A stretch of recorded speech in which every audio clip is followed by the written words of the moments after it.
Good morning बच्चों, कैसे हैं आप सब। कक्षा 10 की गणित की कक्षा में आप सबका स्वागत है। हमने अध्याय 2 कंप्लीट कर लिए हैं। अब हम नया चैप्टर पढ़ने जा रहे हैं, चैप्टर नंबर 4 द्विघात समीकरण।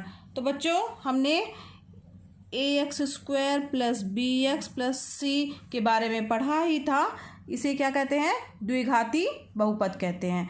अगर इसी द्विघाती बहुपद में a ≠ 0 हो जाए, ठीक है, यानी a का मान जो है 0 ना हो और ये बराबर हो जाए 0 के, तो ये हमारा कहलाता है बच्चों द्विघात समीकरण कहलाता है। ये द्विघात समीकरण का मानक रूप है। द्विघात समीकरण का मानक रूप क्या है बच्चों? ax² + bx + c = 0। ठीक है, चलिए आइए देखते हैं इसे कैसे लिखेंगे। द्विघात समीकरण का मानक रूप अगर हम कहा जाए तो किसे कहेंगे? तो चर x में एक द्विघात समीकरण ax² + bx + c = 0 के रूप का होता है, जहाँ a, b, c क्या है? हमारी वास्तविक संख्याएं हैं। ठीक है बच्चों, तथा a ≠ 0। ठीक, यह द्विघात समीकरण का मानक रूप कहलाता है।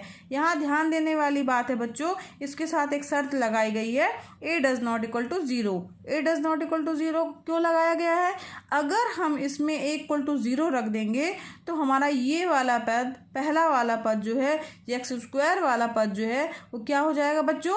0 हो जाएगा। 0 हो जाएगा तो हमारे पास क्या बचेगा? bx + c = 0। तो bx + c = 0 ये हमारा एक समीकरण तो है, लेकिन ये द्विघाती समीकरण नहीं है। क्यों?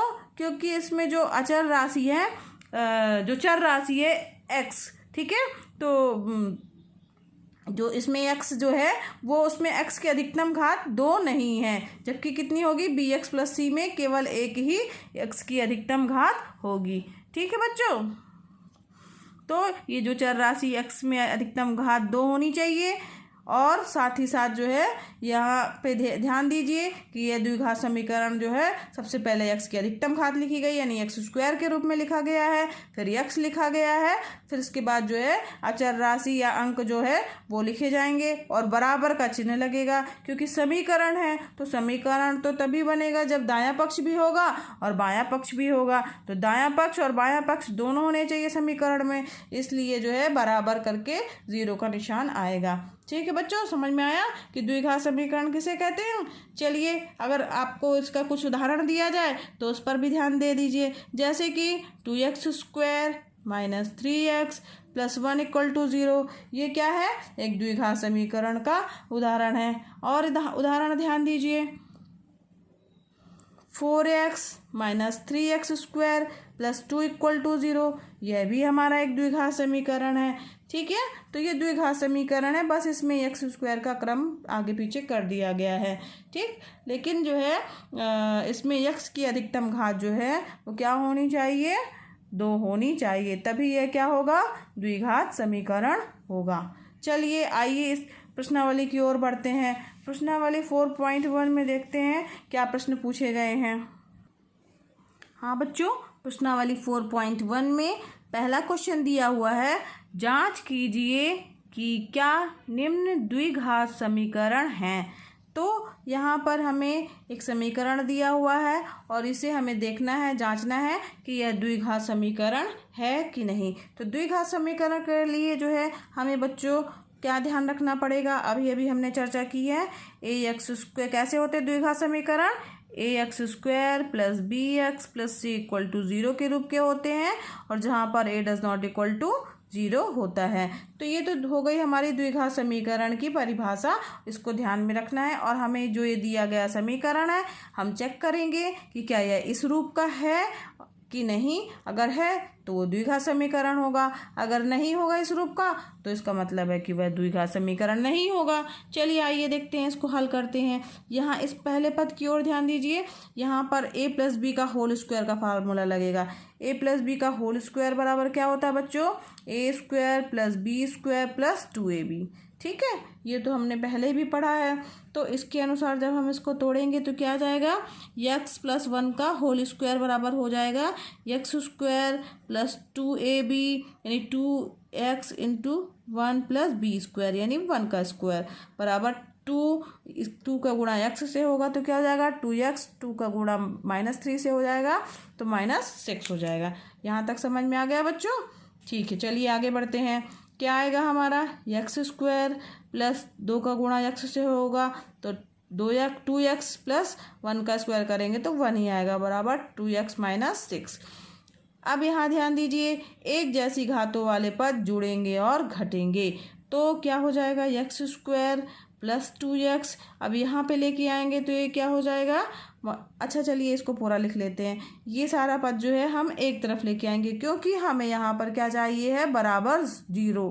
ठीक है, तो यहाँ लाएंगे दूसरी तरफ तो क्या हो जाएगा -2x और -6 है तो क्या हो जाएगा बच्चों, +6 हो जाएगा बराबर 0 हो गया। यहाँ 2x प्लस में है, यहाँ माइनस में है, कैंसिल हो जाएंगे। क्या हो जाएगा, क्या बचेगा, एक्स स्क्वायर प्लस 6 प्लस 1 यानी एक्स स्क्वायर प्लस 7 बराबर 0।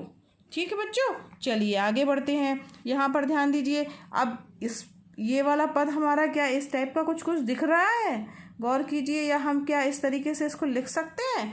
तो हाँ देखिए, एक्स स्क्वायर यहाँ पे चूंकि एक्स वाला पद तो कुछ दिख नहीं रहा है तो हम उसको 0 इंटू एक्स भी कर सकते हैं प्लस 7 बराबर 0। ठीक है, हमने क्या किया है बच्चों, 0 का x में गुणा करके उसको ऐड किया हुआ है। इसमें ये ऐसा कर सकते हैं क्योंकि 0 किसी भी चीज़ में हम जोड़ेंगे और घटाएंगे तो कोई फ़र्क नहीं पड़ता है। अब यहाँ पे ध्यान दीजिए, ये जो दिया हुआ समीकरण है ये हमारे इस रूप का बन जा रहा है, ax square plus bx plus c बराबर 0, ax square plus bx plus c बराबर 0। ठीक है, और यहाँ पे लिखा है a does not equal to 0। अब यहाँ पे ध्यान दीजिए, यहाँ पर a का मान कितना है बच्चों, यहाँ पर a का मान है 1। ठीक है, समझ में आया? यहाँ b इक्वल टू 0 आ रहा है लेकिन a का मान जो है 0 नहीं है तो इसका मतलब हुआ कि इस रूप का बन जा रहा है, इस रूप का बन जा रहा है। तो यानी यह क्या है, ax square plus bx plus c equal to 0 के प्रकार का है, उसी के प्रकार का है ना। अतः यह द्विघात समीकरण होगा।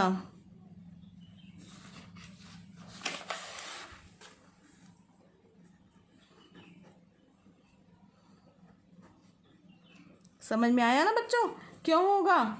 चलिए अब यहाँ पे देखिए, पहले वाले क्वेश्चन में जो है कितने पार्ट दिए हुए हैं, 8 पार्ट दिए हुए हैं। पहला पार्ट हम लोगों ने हल कर लिया है। अब इसका जो है सेकंड पार्ट आपका होमवर्क है। आइए चलते हैं थर्ड पार्ट की ओर। थर्ड पार्ट देखते हैं क्या कह रहा है। थर्ड पार्ट जो दिया हुआ है, थर्ड पार्ट है x-2 कोष्टक के अंदर, फिर दूसरे कोष्टक के अंदर है x प्लस 1 बराबर है कोष्टक के अंदर x-1 और कोष्टक के अंदर x प्लस 3। तो अब हमें इसे क्या करना है, द्विघात समीकरण के रूप में चेंज करना है और देखना है कि ये है कि नहीं।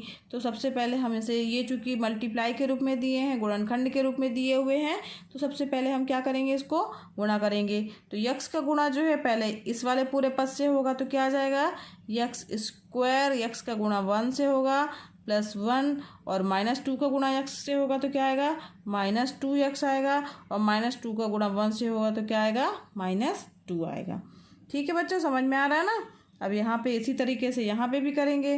x का गुणा किससे होगा, इस अंदर पूरे पद से होगा तो x स्क्वायर आ गया, x का गुणा 3 से होगा तो प्लस 3x आ गया, फिर -1 का गुणा x से होगा तो -x आ गया और -1 का गुणा 3 से होगा तो -3 आ गया। ठीक है, चलिए अब क्या करना है, हमें सारे पद जो हैं उठाकर दूसरी तरफ लेके आना है और बराबर में हमें क्या चाहिए है, 0 चाहिए है। तब ये कैसे होगा, x स्क्वायर प्लस 1 -2x -2, ये सारे पद इस तरफ लेके आ रहे हैं तो सबके जो चिन्ह लगे हुए हैं वो अपोजिट हो जाएंगे। ठीक है, पक्षांतरित करने पर जो है वो इस तरफ से दाएं पक्ष से बाएं पक्ष में जाते हैं या बाएं पक्ष से दाएं पक्ष में जाते हैं तो चिन्ह क्या होते हैं, आपस में परिवर्तित हो जाते हैं। तो -x square -3x plus x plus 3 बराबर 0 हो गया। देखिए क्या क्या कट रहा है, एक्स स्क्वायर से एक्स स्क्वायर वाला पद तो हमारा कट ही गया। ठीक, अब यहाँ पे क्या बचा हमारा, -2x -3x कितना हो गया, -2x और -3x हो गया -5x, और यहाँ पे दिया हुआ है -5x और इसमें से +x दिया हुआ है। ठीक है, तो कितना आया बच्चों हमारे पास में। हाँ बच्चों देखो यहाँ पे यक्स का गुणा यक्स से होगा तो यक्स स्क्वायर तो आ गया, और यक्स का गुणा 1 से होगा तो यक्स आएगा। ठीक है, ये मिस्टेक हो गई थी, यहाँ पे यक्स आ गया। चलिए अब यहाँ पे देखते हैं -2x -3x। ठीक है, और यक्स यक्स क्या हो जाएगा 2x, तो यहाँ पे क्या बचेगा, यक्स और यक्स जो है वो 2x हो गया और -2x हो जाएगा, कैंसिल हो जाएगा। बचेगा क्या हमारे पास, -3x बचेगा। ठीक, और यहाँ पे अंक देखते हैं क्या बचेंगे हमारे पास में, -2 और +3 दिया हुआ है, -2 और +3 यानी +1 आ गया। ठीक है बच्चों, -3x प्लस 3 में से 2 गया 1 बराबर 0। ठीक, अब यहाँ पे ध्यान दीजिए हमारे पास जो ये बना हुआ बचा हुआ समीकरण है 3x -3x + 1 बराबर 0 जो है, इसमें x की घात कितनी है अधिकतम, तो x की घात तो 2 नहीं दिख रही है इसमें। ठीक है, तो x की घात 2 नहीं है, यानी x की घात कितनी दिख रही है, 1 दिख रही है, तो यह समीकरण जो है द्विघात समीकरण नहीं होगा। लिखना पड़ेगा हमें, चूंकि उपरोक्त समीकरण में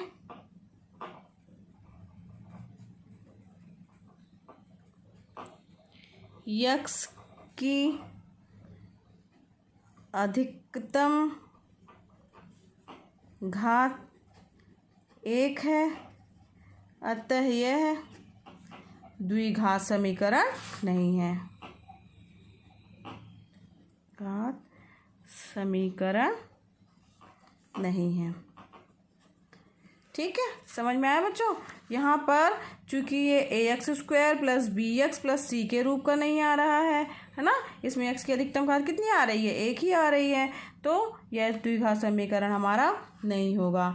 इसी तरीके से बच्चों ये तीसरा क्वेश्चन था, चौथा क्वेश्चन भी इसी तरीके से है, ये आपका होमवर्क है, दूसरा क्वेश्चन और चौथा क्वेश्चन आपका होमवर्क है। चलिए आइए चलते हैं इसके दूसरा क्वेश्चन चौथा क्वेश्चन होमवर्क हो गया, पांचवा भी उसी टाइप का है बच्चों, तो पांचवा भी आप देख सकते हैं। छठवां क्वेश्चन लेके चल रहे हैं हम, ये छठवां क्वेश्चन क्या कह रहा है। हाँ बच्चों, छठवां क्वेश्चन है, इसका छठवां पार्ट है, x² + 3x + 1 बराबर x - 2 का होल स्क्वायर। ठीक है, अब इसे हम हल करते हैं, तो यहाँ पर तो ये यही रहेगा x² + 3x + 1। ठीक, अब यहाँ पे ध्यान देना है, तो यहाँ पर कौन सा फार्मूला लगेगा हमारे पास, a - b का होल स्क्वायर। a - b का होल स्क्वायर बराबर क्या होता है, a² + b² - 2ab या a² - 2ab + b² होता है। ठीक है, ये हम लोगों ने पढ़ा ही हुआ है। अब इसी आधार पर इसको तोड़ेंगे तो x², ठीक है, और -2 × a की वैल्यू क्या है, a की वैल्यू है x, b की वैल्यू क्या है 2 + b² यानी 2 का स्क्वायर बराबर क्या हो जाएगा, x² - 4x + 4। ठीक, ये ऐसे ही रहेगा x² + 3x + 1।